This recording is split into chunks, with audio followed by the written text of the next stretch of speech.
aceitei, em primeiro lugar, esse convite pelo fato de ser jovens e com Ivone, porque, primeiro, que me interessa muito o diálogo com a juventude, e segundo, porque eu adoro a Ivone Pereira, eu conheci muito de perto, visitei ela muitas vezes no Rio de Janeiro, na minha adolescência, e ela foi uma grande inspiração para mim, na minha mediunidade, desde 16, 17 anos eu me correspondia com ela, e depois fui visitá-la várias vezes, então tenho uma forte conexão espiritual e afetiva com a Ivone, né?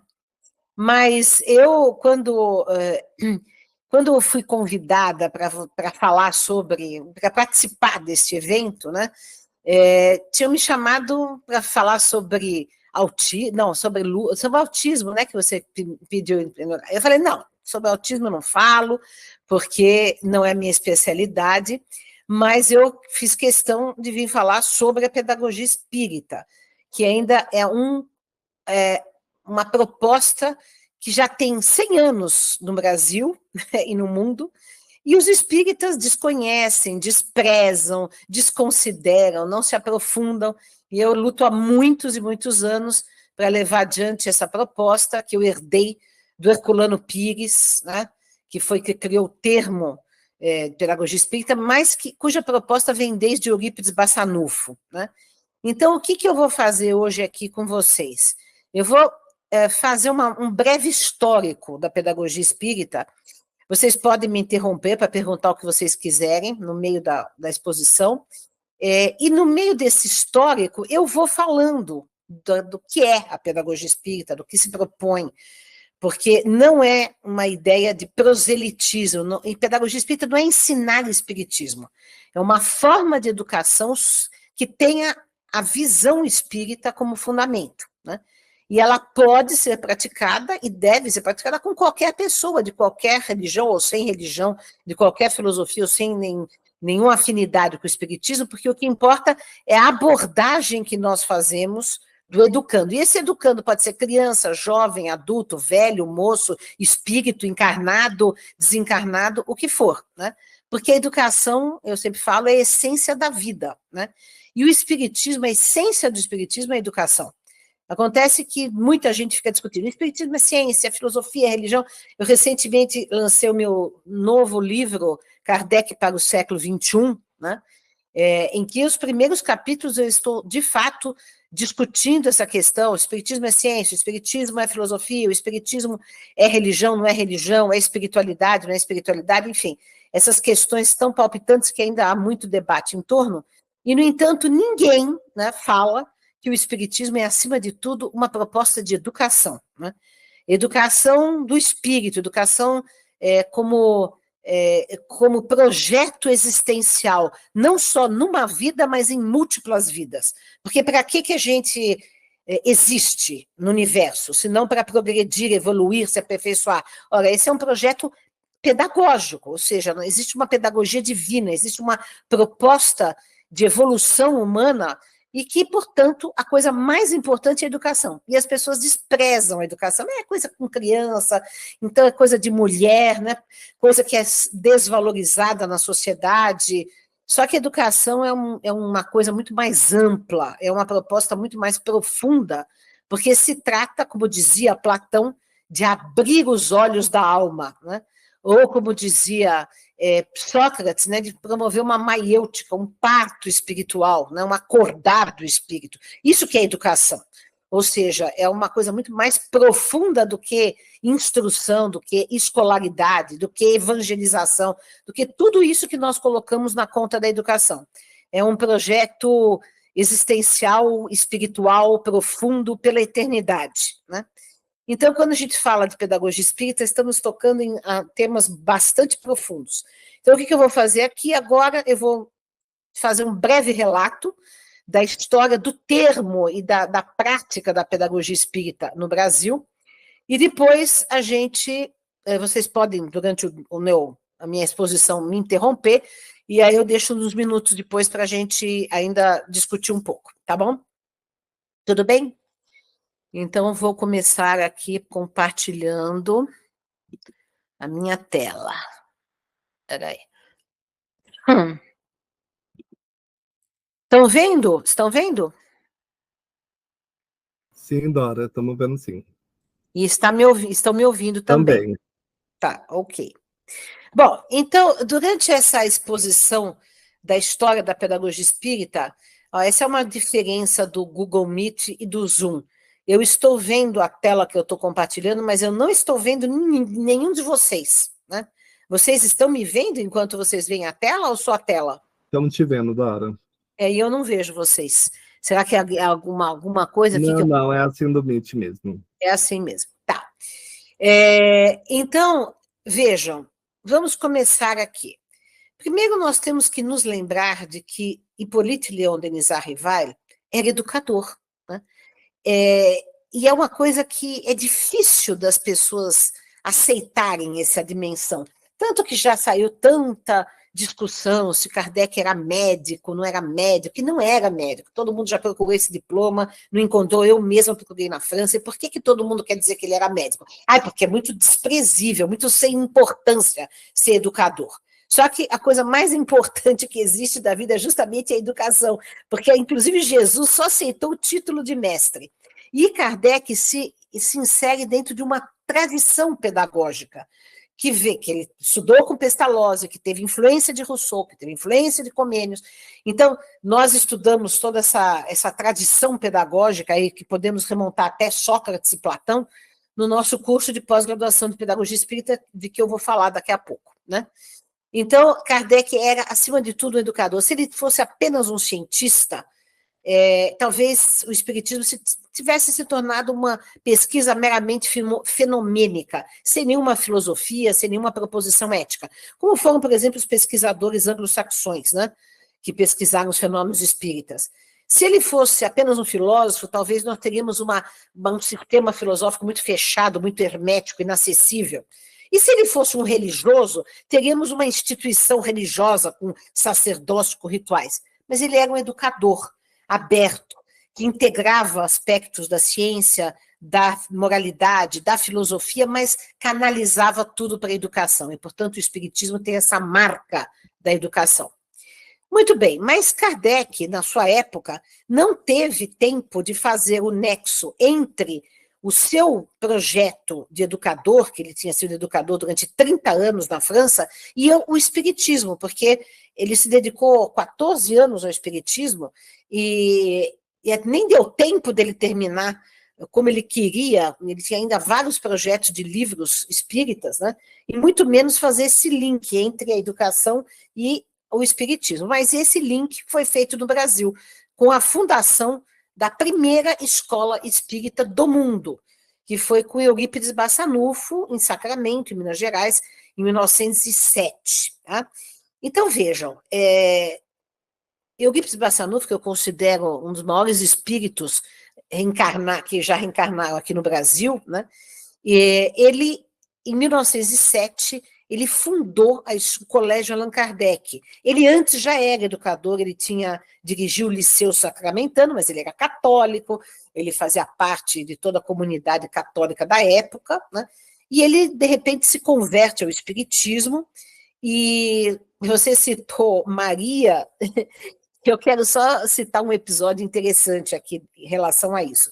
Quando o Eurípides se converteu ao espiritismo, isso foi em 1903, 4 mais ou menos, ele foi assim abandonado pela cidade inteira de Sacramento, que era uma vila, olha, vocês estão vendo aqui uma foto da época, olha só, era uma vila, nem era cidade, né?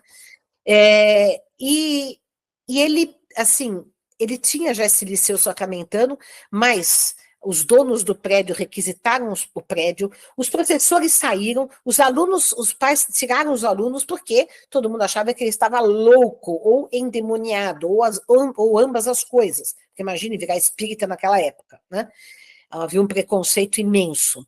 E ele ficou muito deprimido, né? Mas ele, assim, era um apaixonado pela educação e reabriu a escola, né? O Liceu Sacramentano, numa salinha da casa dele, colocou uma tabuleta, Liceu Sacramentano. E os alunos não vinham, né? Ele passou, inclusive, um período de bastante perturbação, deprimido, etc., porque até a família o abandonou.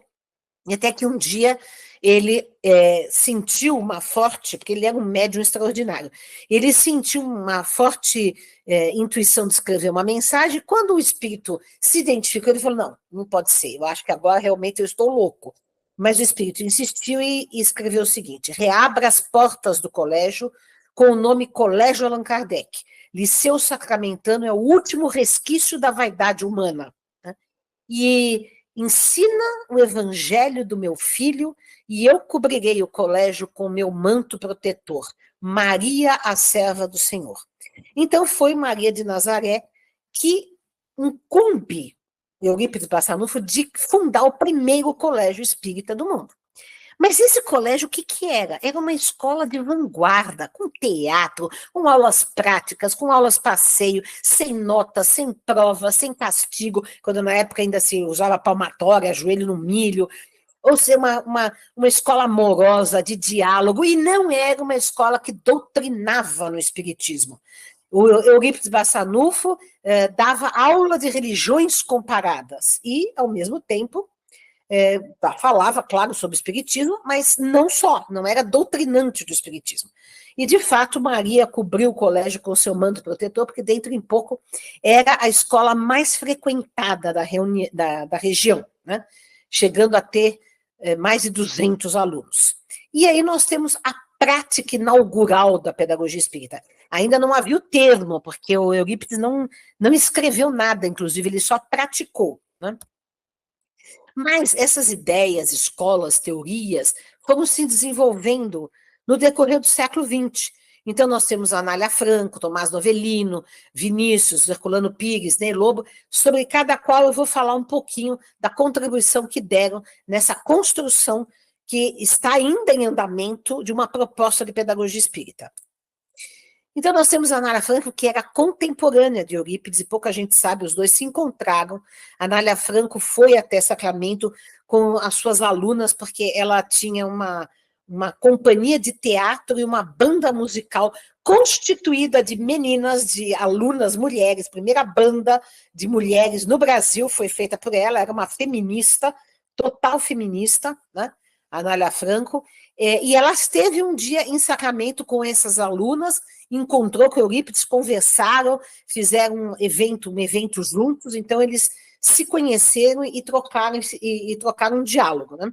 Então a Anália Franco tinha essa ideia de que a educação era essencial para transformar o mundo, para transformar a sociedade, coisa que pensavam também Pestalozzi, Rousseau, Comênios, o próprio Kardec, e no próprio Livro dos Espíritos está escrito isso. A educação é a alavanca, né, da evolução, da transformação do mundo.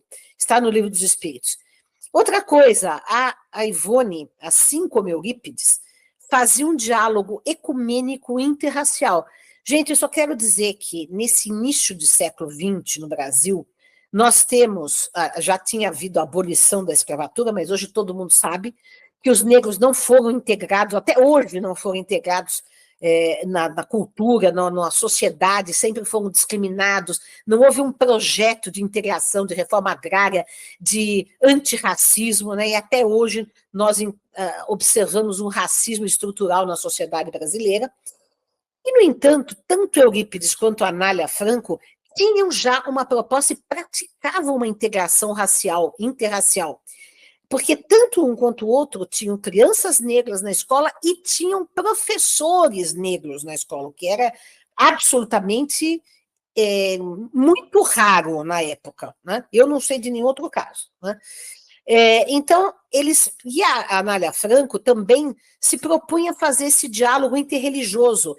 Todo mundo sabia que ela era espírita, né? Mas nas suas escolas ela praticava o ecumenismo, a interreligiosidade. Cada um podia praticar a sua fé, assim como também Eurípides fazia esse ensino de religiões comparadas. Então, vejam, eles eram antirracistas, eles eram interreligiosos, acreditavam na educação como modelo e como poder de transformar o mundo, não eram conservadores. Aliás, Eurípides foi vereador da cidade dele, trabalhava pela mudança, não só educacional, mas política, né, do Brasil, da sua cidade, do Brasil, etc. Outra coisa interessante da Anália Franco, que também representava uma vanguarda na época, é que ela tinha uma postura absolutamente feminista, né? Essas crianças que ela atendia em mais de 100 escolas que ela fundou, mais de 100 abrigos que ela fundou, jardins de infância, eram filhas, muitas vezes, órfãos ou de mães solteiras. E ela integrava essas mães solteiras também para trabalhar, para se educarem, né? Vocês imaginam que era no início do século XX, uma mãe ser mãe solteira, né? Era a desgraça completa e absoluta. As mulheres, quando perdiam a virgindade ou tinham um filho antes ou fora do casamento, elas tinham 3 caminhos: ou hospício, ou prostituição, ou convento. E as crianças geralmente iam para o orfanato, ou eram postas na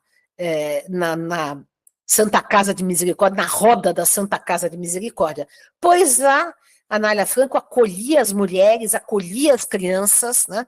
E ainda profissionalizava essas mulheres, coisa que não havia também na época, né? Eu estou mostrando para vocês que esses educadores espíritas eram pessoas não conservadoras, eram pessoas revolucionárias que tinham atitudes absolutamente à frente do seu tempo. Aí temos o Tomás Novelino, foi uma pessoa com quem eu convivi muitíssimo, um grande educador, e ele levou adiante a herança de Anália e de Eurípides, porque ele estudou com os dois. Como ele era órfão, ficou órfão aos 6 anos de idade, de pai e de mãe, ele foi levado para um orfanato da Anália, em São Paulo.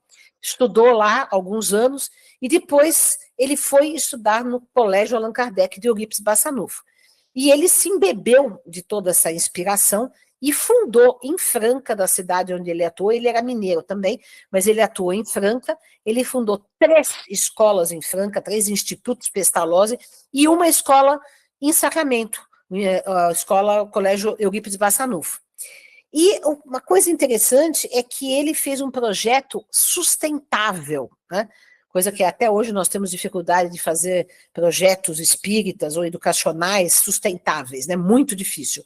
E ele fez o quê? Ele fundou uma fábrica de sapato em Franca, que é a cidade do sapato, mas enquanto outros donos de fábrica eram ricos, iam todo ano para a Europa, tinham um carro importado, tinham fazenda, ele e a esposa viviam uma vida absolutamente simples, ele com seus proventos de médico e ela com seus proventos de professora, e todo o dinheiro da fábrica era para sustentar as escolas, que era, na sua maior parte, gratuitas, as 3 gratuitas para as crianças da região de Franca e Sacramento, né? Então tinha um alcance social muito grande. E assim, escolas maravilhosas, com jardins, com aulas de música, com alimentação vegetariana de uma fazenda orgânica que também fazia parte do projeto. Eu cheguei a conhecer todas essas escolas. Enfim, hoje elas estão bem mais reduzidas, porque eles perderam muita coisa, ainda durante a vida do próprio doutor Tomás Novelino, por causa da crise do sapato na Franca, eles perderam a fábrica e tudo foi diminuindo muito, mas ainda há uma unidade Pestalozzi gratuita e uma unidade, que é essa daqui que vocês estão vendo, que é paga e que sustenta a gratuita. Mas um trabalho portentoso.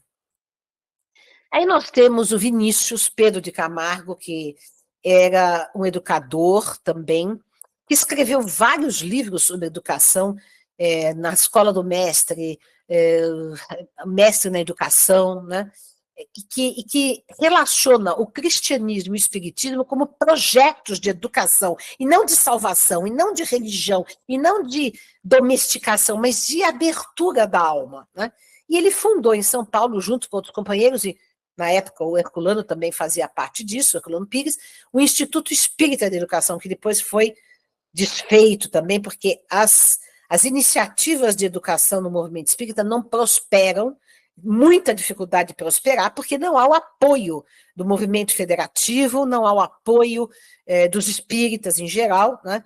É muito difícil levar adiante. Eu sei o que significa isso, porque eu estou há anos nessa. Ainda que eu estou conseguindo muito mais do que esses outros conseguiram, porque hoje há maior simpatia, mas ainda assim é muito sacrificial. E olha só o que o Vinícius diria, que isso é assim, a essência de toda a nossa ideia de educação. Educar é extrair do interior e não assimilar do exterior. Então, educar não é moldar, não é impor, não é doutrinar, não é enfiar coisas na cabeça e no coração da pessoa, mas é abrir a consciência, acordar uma alma, né? Extrair a divindade interior que reside em todos nós. Isto que é educar. Depois nós temos o Ney Lobo, com quem eu também convivi bastante. Ele esteve nos nossos 4 primeiros congressos de pedagogia espírita, os 4 congressos, nós tivemos 5 até agora, 5 congressos nacionais de pedagogia espírita, e o penúltimo, 4, foi o primeiro congresso internacional de educação e espiritualidade. Ele participou de todos eles, só no último, 2014, que ele não esteve, porque já tinha desencarnado. Ele esteve em espírito, inclusive mandou uma mensagem. O Ney Lobo teve uma trajetória interessante, porque ele dirigiu o Instituto Lins Vasconcelos, que já existia, né? Mas ele fez uma revolução nesse Instituto Lins Vasconcelos, se criando uma cidade mirim, né? Onde as crianças, eu vou mostrar aqui, elas tinham uma cidade, uma mini cidade, que ainda existe. Vou contar a história terrível que aconteceu com essa cidade. Ela ainda existe. Elegiam o prefeito, tinha banco, casa de oração ecumênica, tinha venda para elas aprenderem a lidar com dinheiro, tinha assembleia legislativa, ou seja, toda a estrutura política de uma democracia. E isso estávamos em plena ditadura militar, mas ele era militar, o Ney Lobo. Então, ele, de certa maneira, ele praticou a democracia dentro de um... Alguém chamou alguma coisa, não? A Ariane levantou a mão, Dora. Aqui eu não vejo, mas pode falar. Oi, tudo Oi. bem? Tudo bom? Eu sou uma das que está fazendo seu curso de pedagogia, né? Ah, Quando você falou dele, eu fiquei pensando uma coisa e eu não perguntei se é igual. Eu sou da região de São Paulo, da região do ABC, em São Bernardo, e aqui é famoso muito tempo atrás por ter a tal da cidade das crianças. E a minha mãe fala que quando ela foi criada, lembra mais um pouco que você acabou falando no Ney Lobo. E eu não sei se tem alguma relação, se era alguma... Você se refere da cidade das crianças, que é mantida pelo Bradesco, se eu não me engano, é isso? Ou não? Não sei, eu sei que hoje em dia é um parque, né? Hoje em dia ele está focado, eu não sei, mas a minha mãe falava que era diferente, que quando foi criado, que teve eleição de presidente, para tipo prefeito da cidade, e tanto que na construção dela tem uma parte que eles mantiveram, que são várias casinhas antigas, e tem... Em Curitiba. Essa experiência do Instituto Lins Vasconcelos é em Curitiba. Tem também até hoje as casinhas, tudo isso, né? Mas eu não conheço essa experiência. É São Bernardo que você falou? Isso, São Bernardo do Campo. Eu vou até pesquisar sobre isso. O Ney Lobo me falava que ele tinha pego essa inspiração numa experiência da Argentina, da época, né? Ele nunca citou essa experiência de São Bernardo, mas eu vou... Se você puder me mandar depois algum link, alguma coisa, eu te agradeço. Manda lá no privado seu, se você está na turma 20? Isso, na turma 20. Eu ainda não conheço todo mundo da turma 20, faz pouco tempo que a gente começou, né? Mas então manda para mim no privado algum link para eu fazer essa pesquisa e depois a gente conversa sobre isso, tá? Tá, obrigada.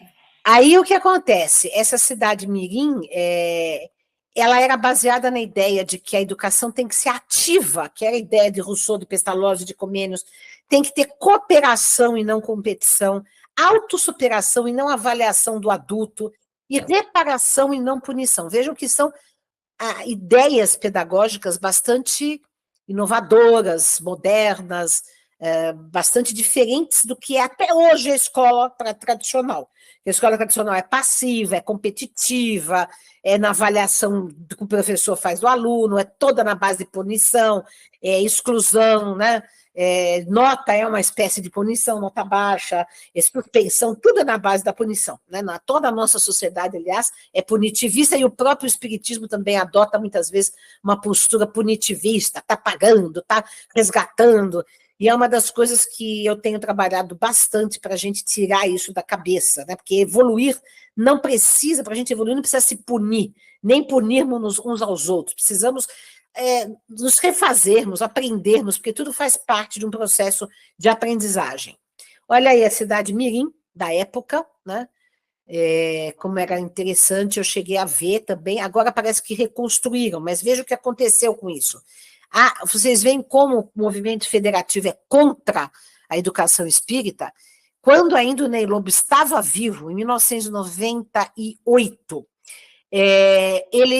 eu fui chamada pelo Instituto Luiz Vasconcelos, e ele fomos dar uma capacitação, porque ele já tinha saído há muito tempo da diretoria, e havia perdido muito daquilo que ele tinha proposto na escola, com pedagogia espírita.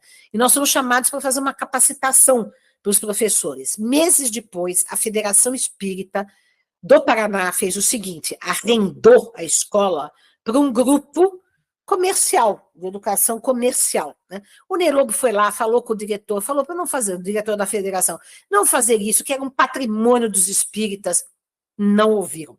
Então, isso hoje é tombado pela Unesco como patrimônio da humanidade e, no entanto, não pertence mais aos espíritas. Está arrendado, né, para um grupo aí comercial de educação. Né? Então, é uma tristeza.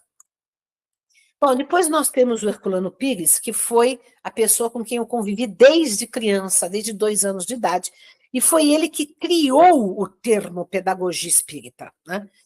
E já aproveitando de toda essa experiência do Eurípides Bassanufo, da Nália Franco, da própria experiência do Ney Lobo, da convivência dele também com o Vinícius, ele começou a sistematizar a ideia do que é pedagogia espírita. Né?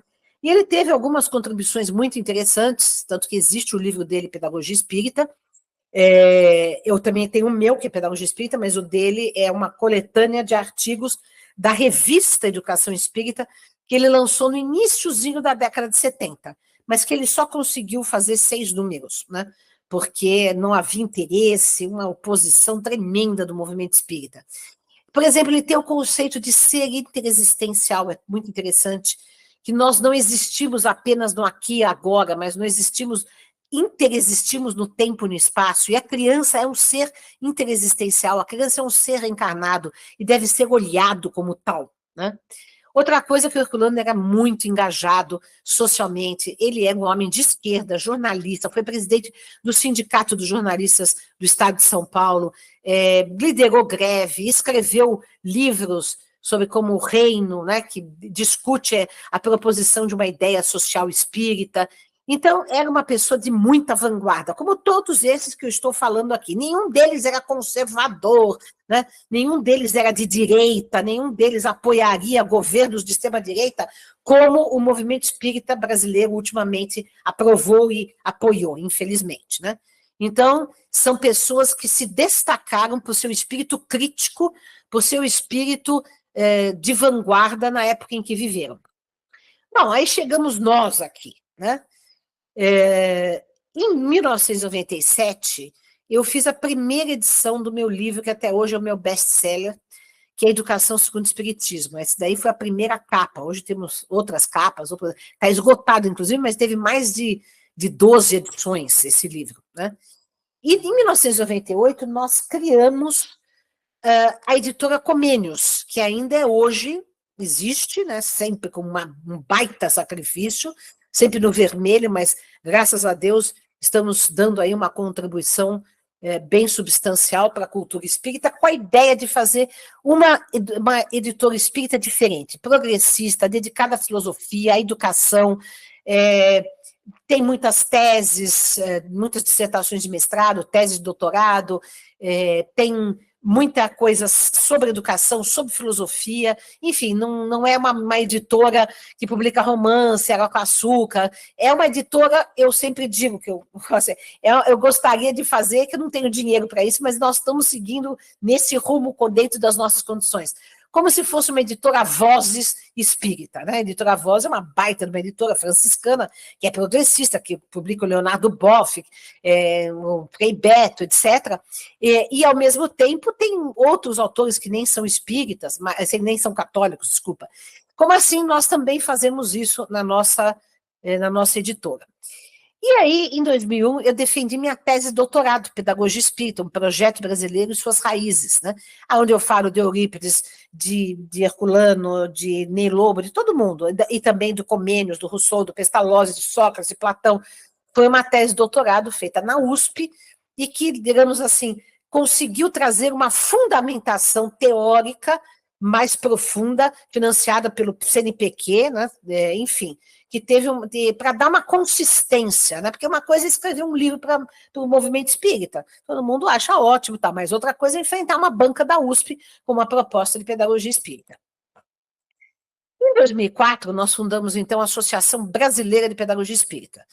E começamos, em 2005, uma pós-graduação em Pedagogia Espírita, né? Que até hoje existe, estamos na turma 20, então, que a Ariane, né? Ariane, né? Isso, a Ariane faz parte agora dessa turma 20. E é uma pós-graduação de 2 anos, que as pessoas saem transformadas, impactadas, que é uma releitura do próprio Espiritismo, né? Não fala só sobre educação no estrito termo, né? Mas fala do Espiritismo no seu aspecto filosófico, científico, espiritual, enfim, história da educação, história da filosofia, como que o Espiritismo se encaixa dentro dessa história da educação, se encaixa dentro da história da filosofia, que se encaixa dentro da história da ciência. Enfim, só professores, mestres, doutores, pós-doutores, só de grandes universidades, a maioria deles autores da editora Comênios, que tem trabalhos relacionados aos temas de que eles ministram aulas. Então, temos aí um projeto muito bem integrado. E outra coisa, os congressos que fizemos, né? Congressos brasileiros de pedagogia espírita, primeiro, segundo, terceiro, né? Em 2010, nós fizemos o 4º Congresso Brasileiro de Pedagogia Espírita, junto com o 1º Congresso Internacional de Educação e Espiritualidade. Os nossos congressos sempre foram congressos mesmo, com comissão científica feita por doutores, com análise de trabalhos, apresentação de postas e trabalhos, com palestrantes internacionais, enfim, com tradução simultânea, foram mega projetos. Em 2012, nós inauguramos em São Paulo o Espaço Pampédia, onde desde então, a gente tinha, até 2015, uma parceria com a Capemisa Social, com o Lá Fabiano de Cristo, do Rio de Janeiro, que nos ajudavam financeiramente a gestar todas essas ideias, né? E estávamos pensando na Universidade Lírio Pampédia, que foi criada em 2015. Né? E em 2014, justamente, nós tivemos o 5º Congresso Brasileiro de Pedagogia Espírita e o 2º Congresso Internacional de Educação e Espiritualidade. Todos esses congressos com publicação de livros, de atas, de trabalhos, enfim, congressos mesmo. Né? Tivemos, assim, por exemplo, 30 palestrantes do Brasil, África, Estados Unidos, Europa e América Latina. E, em 2015, ao nascimento da Universidade Livre Pampédia, né? Que ainda hoje estamos aí construindo essa universidade, que não é reconhecida pelo MEC de propósito, para termos liberdade, e que une educação, espiritualidade e ação social. E temos aí essa missão, ensinar tudo a todos para transformar o mundo. Pampédia é um termo criado pelo Comênios, esse grande educador do século XVII, pacifista, interreligioso, que é considerado, inclusive, por um estudioso da história na Tchecoslováquia, da história do espiritismo na Tchecoslováquia, que ele era tcheco, né? Como um precursor do próprio espiritismo. Né? E eu já falava isso na minha tese de doutorado, e um historiador tcheco também fala a mesma coisa. Então, entendendo um pouco, a partir de toda essa história, o que é a proposta da pedagogia espírita? É um resgate do espiritismo, como ciência, como filosofia, como projeto cultural de impacto na sociedade. Não é fazer um centro espírita, consolador, passe, água fluida e evangelização. É ter projeto de universidade, de escola, de editoras, mas editoras que também não é para publicar mensagenzinha de Emmanuel, é para publicar livros consistentes, filosóficos, que ponham em debate temas contemporâneos, que façam que tragam o espiritismo para o mundo contemporâneo, causando um impacto na sociedade. Não é para que nós digamos assim, convertamos todo mundo ao espiritismo, porque não vamos converter, nem essa é a nossa intenção, e nem deve ser a nossa intenção, porque isso é doutrinante, isso é proselitismo, o espiritismo não é proselitista. O que nós estamos e temos que fazer é marcar um território na cultura brasileira e internacional, um território de cultura diferenciada, de cultura do espírito, de cultura pedagógica, de cultura diferente dessa cultura que está, dando a nossa contribuição em diálogo com o que há no mundo contemporâneo. Nós temos, então, a proposta da pedagogia espírita tem um caráter não proselitista, não queremos doutrinar ninguém no espiritismo. Aliás, no nosso curso de pós-graduação de pedagogia espírita, nós temos um módulo de ensino interreligioso. Outra coisa é a ideia de uma educação de vanguarda. Não é fazer uma escola como outra qualquer, com provas, notas, carteiras, gente sentada ouvindo o professor falar, e, ao mesmo tempo, dar uma aulinha de espiritismo por semana. Isso não é educação espírita, não é pedagogia espírita, não é escola espírita.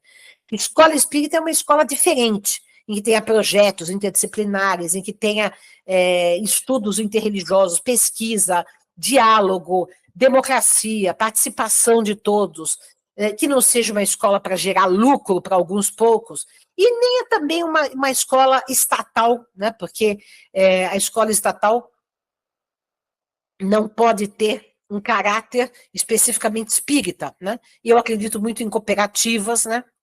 Então, enfim, teria que fazer um seminário inteiro só sobre falar sobre isso, para falar sobre todos esses princípios, né?